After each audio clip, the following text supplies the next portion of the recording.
Assalamualaikum warahmatullahi wabarakatuh.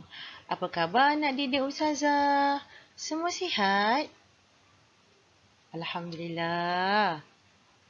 Dapat kita berjumpa hari ini untuk Ustazah menerangkan pelajaran 8, bahagian hadis yang bertajuk Hindari Dosa-Dosa Besar.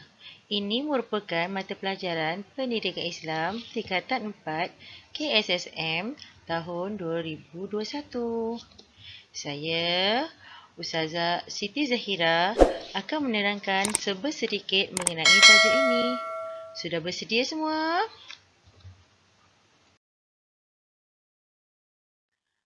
Baiklah anak-anak semua. Hadis tersebut ialah An Abi Hurairah radhiyallahu anhu anin Nabi sallallahu alaihi wasallam qala Ijtanibu sab'a mubiqat. Jauhilah 7 perkara yang merosakkan. Qalu ya Rasulullah wa ma hunna. Sahabat bertanya, wahai Rasulullah, apakah perkara itu? Qala syirku billahi wa syirk. Baginda bersabda, syirik kepada Allah dan sihir. Wa qatlu nafsi lati kharamallah illa bil haqq. Dan membunuh jiwa yang diharamkan oleh Allah Subhanahu Wa Taala kecuali dengan kebenaran. Wa aklu riba, dan makan riba. Wa aklu malil yatim, dan makan harta anak yatim. Wa tawalli yaumal zaf, dan lari daripada medan peperangan. Wa qazfu muhsanati mu'minatil qafilat, dan membuat tuduhan berzina terhadap wanita yang beriman, yang suci dan terpelihara daripada maksiat.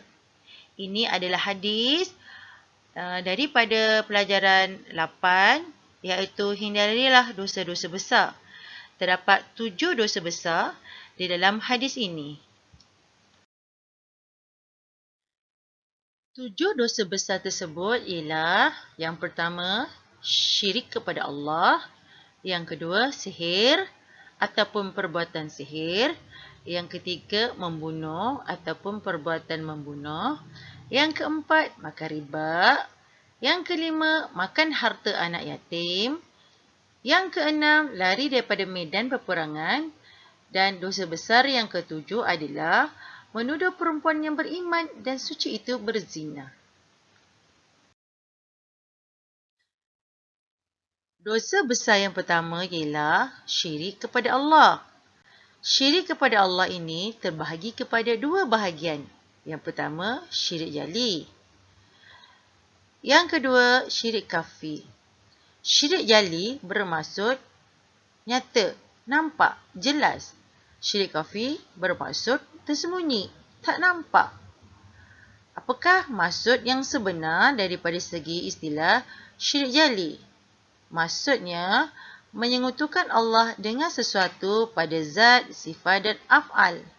Af'al juga bermaksud menyekutukan Allah dengan sesuatu daripada segi perbuatan. Apakah contoh-contohnya? Contohnya, menyembah berhala, meyakini Nabi Isa sebagai anak Allah, meyakini alam dikuasai oleh selain pada Allah. Kesan syirik jali ini adalah merosakkan akidah. Yang kedua, syirik khafi. Syirik khafi maksud daripada segi istilah ialah melakukan sesuatu amalan bukan bertujuan kerana Allah. Contohnya, melakukan solat kerana mengharapkan pujian manusia. Merasa hebat dengan amalan sendiri. Sombong dengan kelebihan duniawi. Kesannya, syirik khafi ini, dia boleh merosakkan pahala amalan seseorang. Yang kedua, sihir. Maksud sihir ialah perbuatan yang memudaratkan orang lain dengan bantuan jin atau makhluk halus. Contohnya, santau, pukau, pelaris, minyak pengasih. Kesannya pula ialah mengakibatkan kesakitan pada tubuh badan, mencetuskan pergaduhan.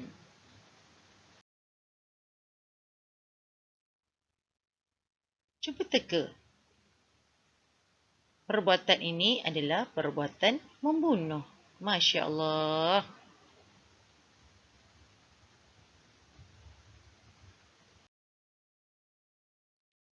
Dosa besar yang ketiga ialah membunuh.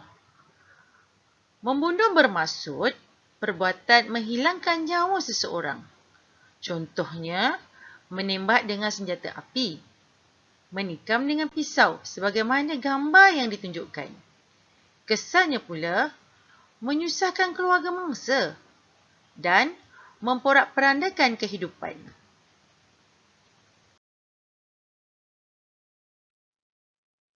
Keempat, makan riba. Makan riba bermaksud pertambahan bayaran dalam urusan pertukaran barang dan hutang piutang. Contoh makan riba, hutang yang menetapkan faedah bayaran dengan peratusan tertentu. Kesannya, makan riba ini boleh menjejaskan ekonomi umat Islam.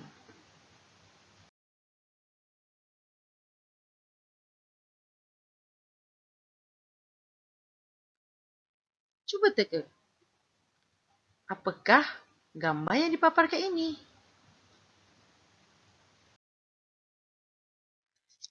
Yang kelima, dosa besar tersebut ialah makan harta anak yatim. Bermaksud, menggunakan harta anak yatim dengan cara yang tidak dibenarkan oleh syarak. Contohnya, membelanjakan harta tersebut untuk kegunaan peribadi. Ataupun, menyalahgunakan harta anak yatim tersebut. Kesannya, boleh mengakibatkan penindasan kepada anak yatim tersebut dan menjejaskan hubungan kekeluargaan.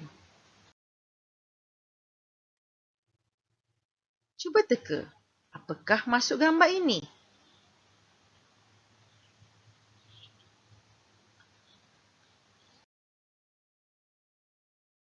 Dosa yang keenam, lari dari medan peperangan. Maksudnya, meninggalkan medan peperangan menghadapi musuh.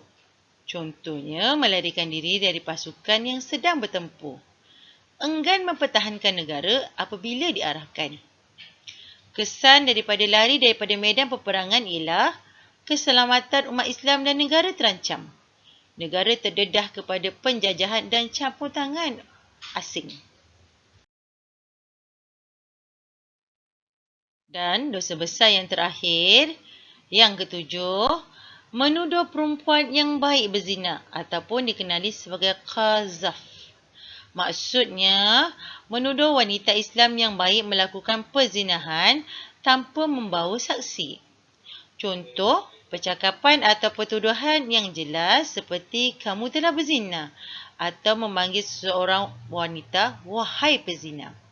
Kesannya boleh menjatuhkan maruah wanita tersebut dan mencetuskan perbalahan.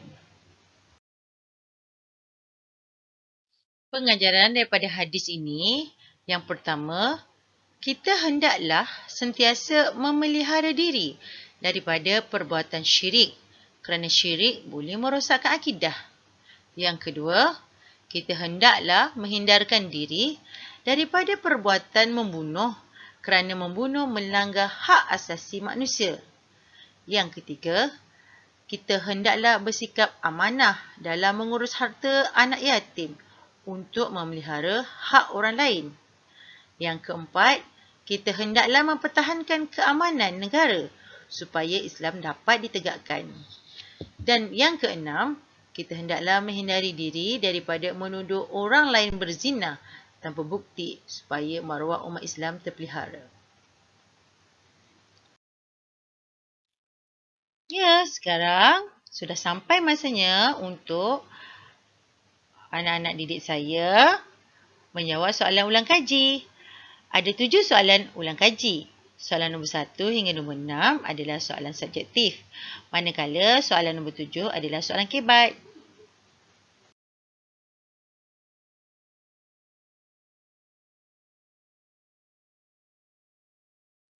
Selamat menjawab soalan ulang kaji dengan betul.